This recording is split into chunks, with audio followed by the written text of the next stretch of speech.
Gallery Experience. The Business of Exhibiting Art. Episode 8, How to Make an Art Opening Feel Like an Event. An art opening can be beautiful.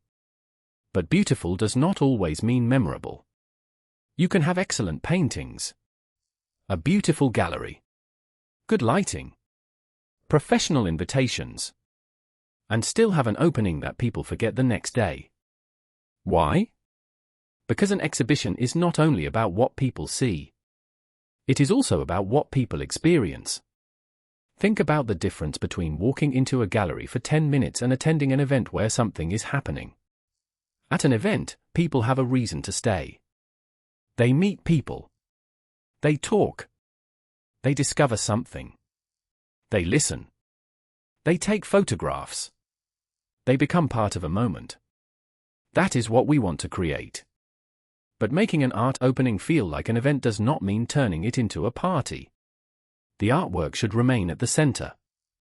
The goal is to create an environment where people want to stay long enough to really experience the art.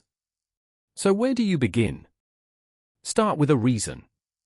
Why should people come on this particular evening? Maybe it is the opening of a new exhibition. Maybe several artists are being introduced. Maybe there is live music. Maybe there is an artist conversation. Maybe there is a short demonstration. Maybe the exhibition explores an important subject. Maybe there is a special presentation by one of the artists. The reason doesn't have to be complicated.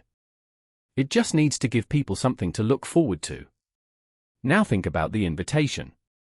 Instead of simply saying, "Art exhibition, Saturday at 6 p.m." Give people a little more. Tell them what they will experience. Perhaps there will be 10 artists. Perhaps there will be live music. Perhaps visitors can meet the artists. Perhaps there will be a short conversation about the exhibition. Perhaps the show explores a fascinating theme.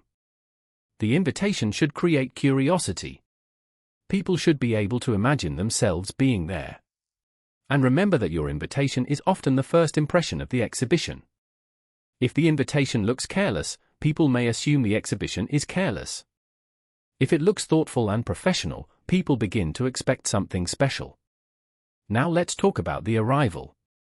The first few minutes matter. When people walk through the door, they should know where to go. They should know what is happening. They should be able to see the artwork. They should feel welcomed. A simple greeting can make a big difference. Someone at the entrance can say, "Welcome. We're so glad you're here." Then perhaps explain where the exhibition begins. This sounds simple, but it can change the atmosphere. People feel that they have entered a real event rather than simply walking into an empty room. Now consider having a host. The host doesn't have to be a professional presenter. It could be the organizer, an artist, a curator, or someone who understands the exhibition. The host can welcome everyone and briefly explain what is happening. Keep it short. People came to see art. They don't want a 40-minute speech before they can look at the paintings. A few minutes can be enough. Introduce the exhibition. Thank the artists. Thank the venue. Thank the people who helped. Then invite everyone to explore.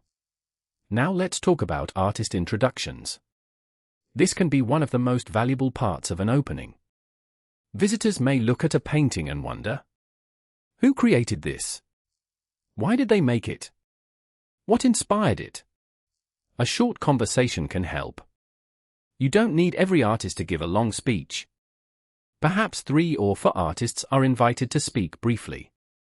Each person gets a few minutes. What inspired this series? What question were you exploring? What was difficult about creating it? What did you discover?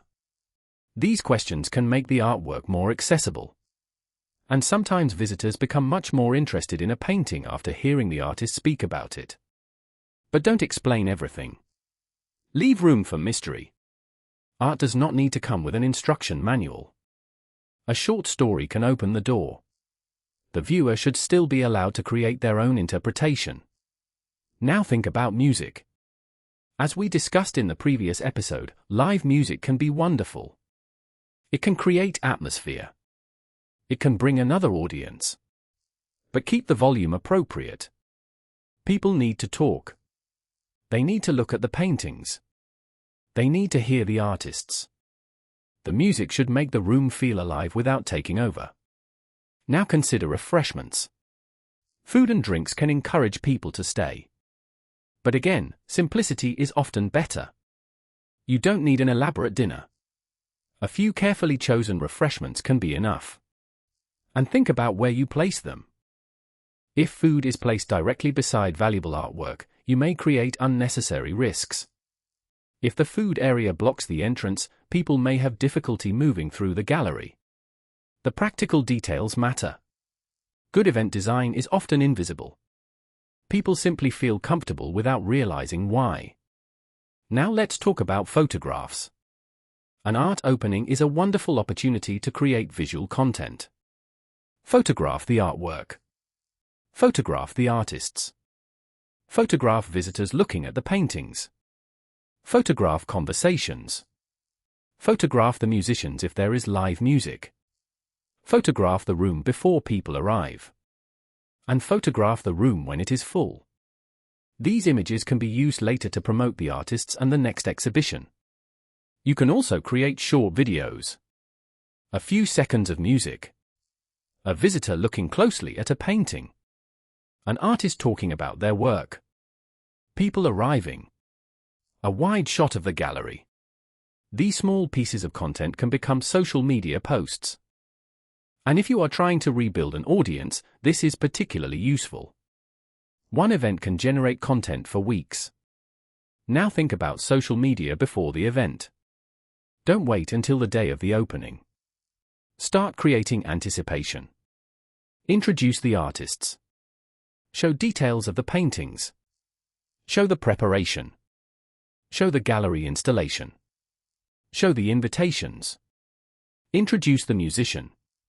Ask questions. Which painting are you most excited to see? What kind of artwork do you love? Are you coming to the opening? Give people a reason to talk about the exhibition before it happens. Anticipation is part of the event. Now let's talk about the guest list. A successful opening needs more than random visitors. Invite collectors, interior designers, architects, art consultants, business owners, local organizations, journalists, artists, musicians, community leaders, and the personal networks of the participating artists. Every group brings something different. A collector may buy. A designer may recommend an artist. A journalist may write about the exhibition. A musician may bring a new audience. Another artist may invite you to their next show. A business owner may become a sponsor. The value of the event is not limited to what happens that night. It is also about what relationships begin. Now imagine creating a special moment during the opening. Perhaps the lights become slightly softer. The music begins. Everyone gathers for 5 minutes. The curator introduces the exhibition. Then one artist speaks. Then another. After that, everyone is invited to continue exploring. That small moment can make the evening feel organized and intentional. People remember moments. They remember standing in a room surrounded by art. They remember hearing an artist speak. They remember meeting someone interesting. They remember the music. They remember the feeling. That is what makes an event memorable. But there is one important warning. Don't fill every minute. People need freedom. They need time to wander. They need time to talk. They need time to look at paintings quietly. If the schedule is too crowded, the exhibition can become exhausting. Leave breathing room. An excellent art opening has a rhythm. Arrival. Exploration. Conversation. A short presentation. More exploration. Music. Socializing. Perhaps a final moment together. Then people leave naturally. Now let's talk about something that is often forgotten. The ending. How do people leave the exhibition? Do they know where to find more information? Do they know how to contact the artists? Can they purchase artwork? Can they follow the artists online? Can they receive information about future exhibitions? If someone loved the exhibition, make it easy for them to stay connected. A simple sign or card can help. You might have a QR code leading to the exhibition page. You might have a mailing list. You might have artist cards. You might have a catalogue. The important thing is to create a bridge between this event and the next one. Because the real success of an opening isn't simply how many people came. A better question is, what happened because they came? Did they discover an artist? Did they meet someone new? Did someone become interested in collecting? Did an artist find a designer? Did a musician connect with another creative? Did someone share the exhibition online? Did people decide to come back? Those are the things that create momentum. And momentum is extremely important for artists. One successful event can help create the next one. The audience grows. The mailing list grows. The artists' networks grow. The reputation of the exhibition grows. And eventually, people begin looking forward to the next event. That is when you know you have created something meaningful. So if you are planning your next art opening, don't think only about the paintings on the walls. Think about the entire visitor experience. What will they see when they arrive? What will they hear? Who will they meet? What will they learn? Where will they stand? Where will they